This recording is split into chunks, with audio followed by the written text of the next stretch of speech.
A crucial segment of law deals with the disposition of property, both real estate and possessions, following the death of a parent. As of Bamidbar 27, we are coming to the end of the 40-year decree. We are very quickly approaching Moshe's final year, and in fact in this very perek we read of the transition of leadership to Yehoshua.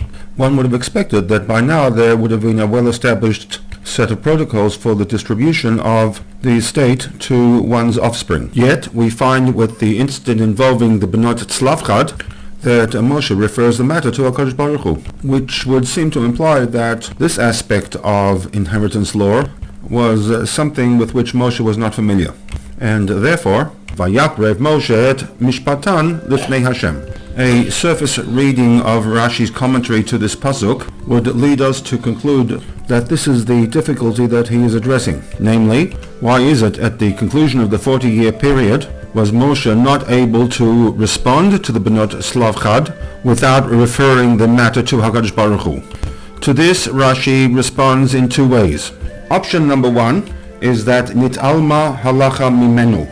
Ayin lamed mem suggests concealment, that the halacha regarding inheritance law, apropos to the absence of a male child, was concealed from him. He encountered a mental blank regarding this issue, and therefore he needed to submit this question to HaKadosh Baruch Hu for a resolution. Rashi offers a second option, davar acher, that Ru'uya haita parsha zu lehikatev al yedei Moshe. As with majority of the laws emanating from HaKadosh Baruch Hu to the people, this in theory should have been no different. This parsha, here parsha in a limited sense, this segment of law dealing with the inheritance of female children, should have been delivered through Moshe. Ela shezachu benot tzlafchad, the benot tzlafchad, on account of their zechuyot, merited that v'nichteva al yadan, that they go down in history by having these laws linked to them. There are some obvious fundamental differences between option 1 and option 2, which will be covered eventually.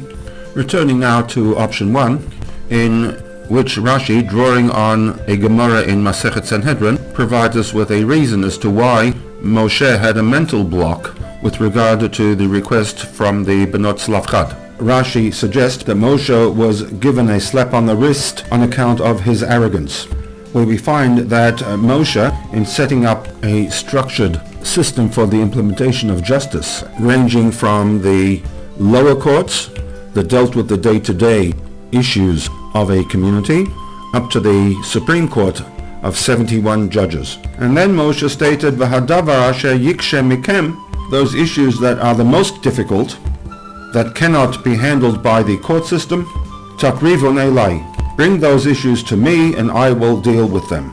It was on account of this expression of arrogance that Moshe was brought down from his high pedestal a couple of notches.